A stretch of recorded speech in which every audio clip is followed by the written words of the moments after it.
This is Tim Bryce with my column titled, Beware of the H.R.1 Bill.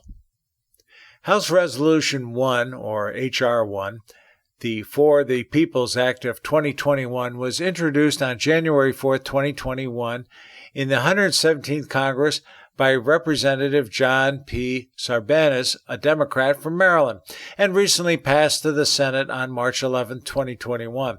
To say this is a controversial bill would be an understatement, as this represents major reforms to the way we vote, something many Americans are sensitive to following the 2020 presidential election. I took time to read through the bill recently. Frankly, it is a kludge, obviously written by attorneys.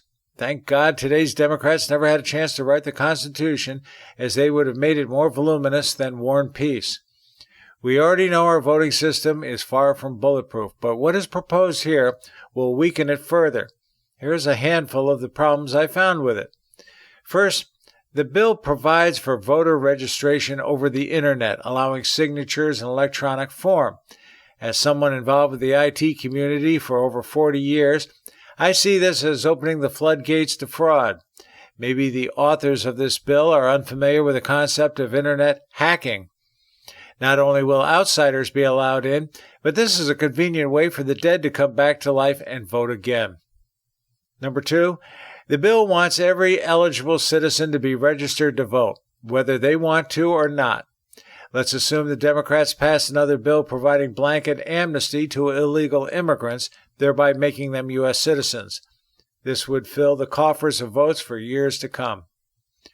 Number 3, in the bill it states, quote, voter registration systems must be updated with 21st century technologies and procedures to maintain their security, end quote.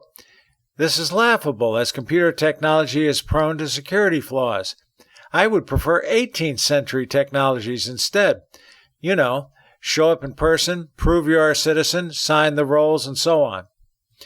Number 4, it goes on to say, quote, the chief state election official of each state shall establish and operate a system of automatic registration for the registration of eligible individuals to vote for elections for federal office in the state in accordance with the provisions of this part, end quote.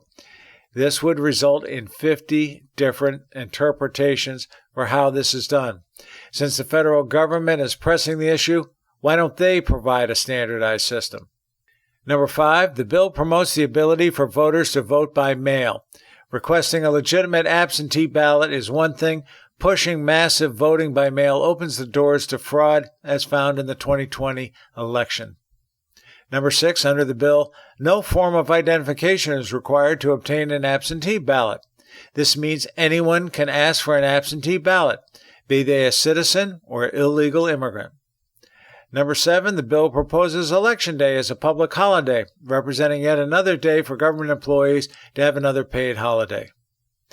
And finally, number 8, contrary to popular belief, the bill does not provide for 16-year-olds to vote.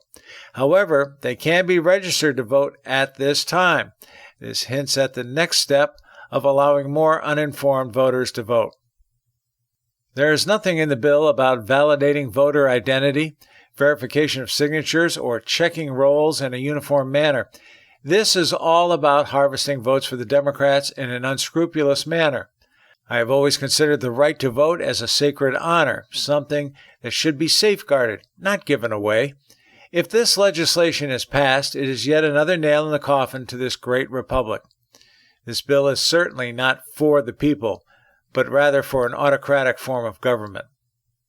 Friends, keep the faith. This is Tim Bryce in Palm Harbor, Florida. Follow me on the internet at timbryce.com.